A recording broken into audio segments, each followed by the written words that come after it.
क्या हाल है आप सबके? ठीक हैं अल्हम्दुलिल्लाह। आज हम पहली कॉपी पर उर्दू की लिखाई करने जा रहे हैं। ठीक है, जी हाँ, शुरू करते हैं।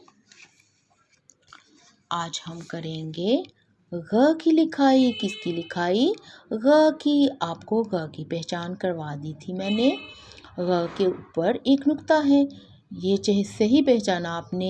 ये अ जैसा ही है, लेकिन ये अ के ऊपर नुक्ता नहीं होता, ग के ऊपर होता है। किसके ऊपर होता है? ग के ऊपर। तो आइए शुरू करते हैं। ये जो आपको गहरा सा नुक्ता नज़र आ रहा है, यहाँ पर आपने अपनी पेंसिल रखनी है और इसको दायरे की शक्ल में, आधे दायरे की शक्ल में बना के नीचे ले जाना है। और जब ये दूसरी लाइन आएगी तो अपनी पेंसिल को रोक देना है और इसके ऊपर एक नुक्ता बना लेना है। इसी तरह आपने अगला भी करना है। जब आपने ये गहरे नुक्ते पे पेंसिल रखी और नुक्तों को मिलाते जाना है और फिर आपने थोड़ा सा लाइन से ऊपर यहाँ पर लाइन तक लाके छोड़ देना है पेंसिल को और एक नुक्ता ऊपर बना लेना है।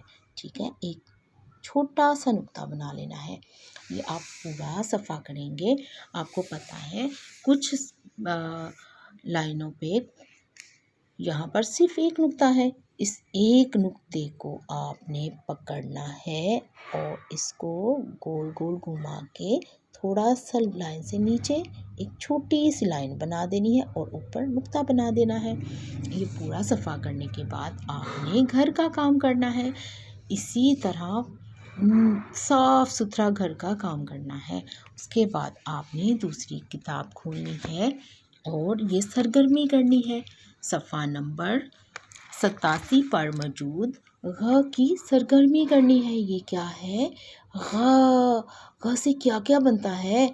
अब आपने इब्तदाई आवाज़ को अपने जहन से सोचना है।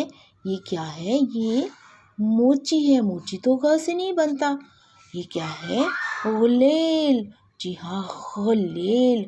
गुलेल की पहली आवाज़ ग है, इसलिए गुलेल को मिला देंगे।